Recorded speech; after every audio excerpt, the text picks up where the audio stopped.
guys, welcome to Lotus House. Where kids come first. Come on, we'll show you around. Boom, we did that. I love Lotus House because we have activities to do and we always entertain. It's very, very fun here, and there's lots of nice people you could meet, and there's so many kids here. So for you guys that are watching this, just telling you, you are pretty just the way you are, no matter what.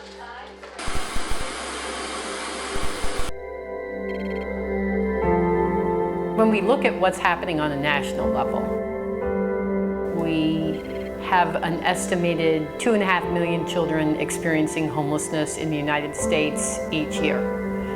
Homelessness has become normative for children in this country. And here we are, the richest country in the world. How did that happen? We have a loss of affordable housing. We've had stagnant wages. And we have an inadequate safety system, lack of childcare, lack of access to health care. All of these factors combined have led to children literally flooding America's homeless shelters. They are resource constrained and in many cases ill prepared. Homelessness is traumatic for anyone, but especially so for children. Our goal here in Lotus Village is to transform what would be yet another layer of trauma in the young lives of these children into a window of opportunity.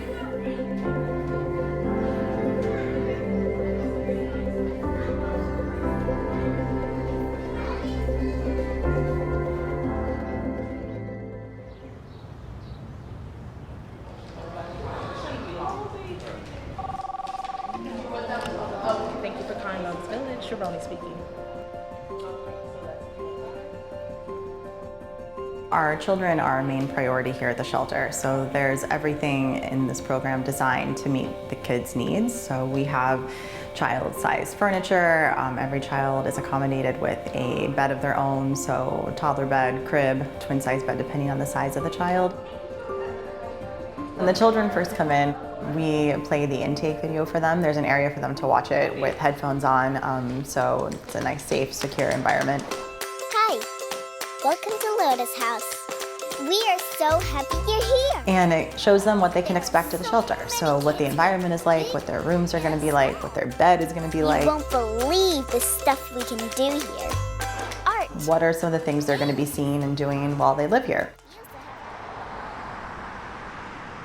To really have children thrive, there needs to be programming, there needs to be help surrounding them, there needs to be wraparound services. We just don't want to provide the bare necessities. We're going to provide something so the child can flourish, because it's critically important to break the cycle. And you don't just break the cycle by just giving them a room. We begin by offering children a therapeutic children's wellness center embedded within the shelter itself. There, United Way Center for Excellence in Early Education operates 6 classrooms for 48 children, birth to 3 years of age, who are among the highest risk children.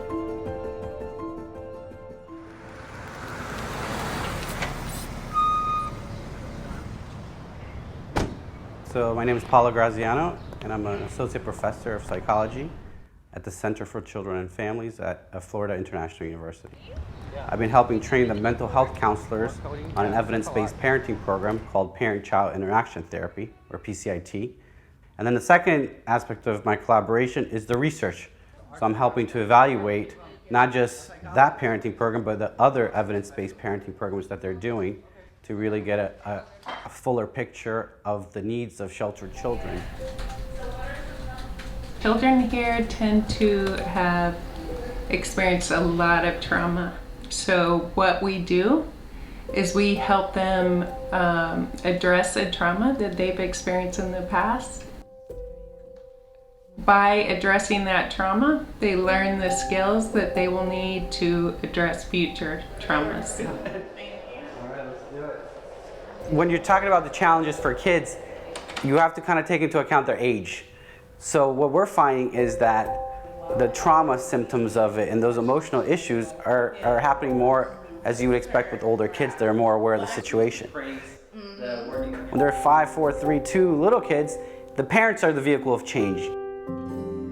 From the research, we know that the exposure to domestic violence has lifelong consequences, that it adversely impacts a child's social and emotional well-being, their capacity to learn.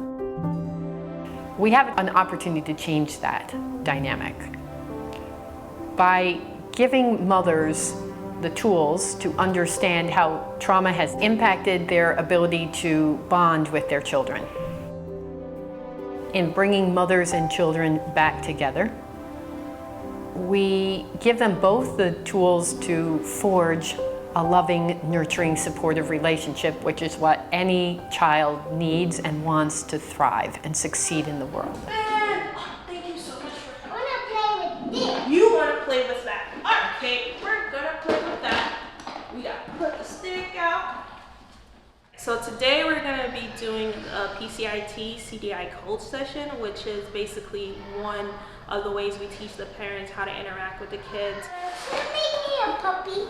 I can make you a puppy, but first I have to find the puppy. Thank you for being so nice and playing nicely with me, Malia.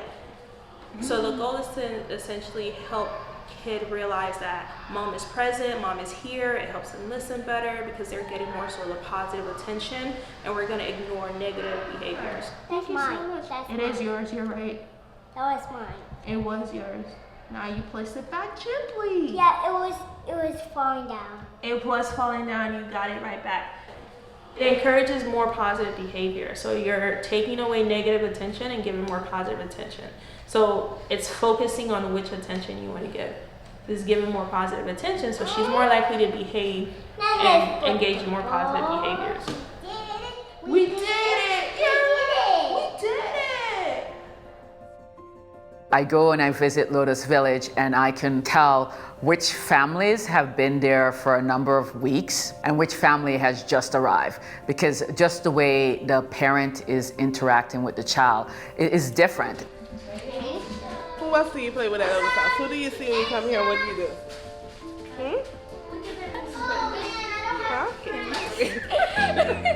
do? Being able to see that investment in action is very, very exciting. It's not too late.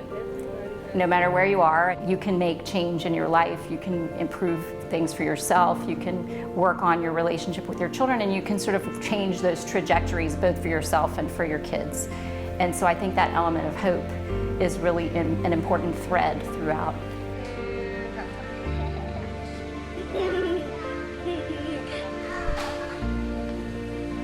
What we do is basically try to provide an environment for the kids and the moms to engage with one another, build long-lasting friendships. When it's Valentine's Day, our kids can come into the art lab and make Valentine's Day cards. When it's Mother's Day, they can make gifts for their moms. So we have the spaces to be able to do everything that we've always wanted our kids to have access to. They can run around. It gets really loud in here, but it's really fun, and they just have to worry about being kids and having fun. I watched it. Children are able to learn how to grow their own vegetables, their fruits, and they bring in our meals for our salads. All right, we're jumping along. Get your spots, get your spots. Okay. So in our farm, we have children's programming where the kids can see lettuce grow from seed to harvest. In our classes, they plant seeds, help transplant the sprouts to the vertical growing walls, and help harvest the lettuce. I'm so glad the day isn't over yet. I know. We got more. Everything we grow goes to the kitchen where it is fed to the entire shelter.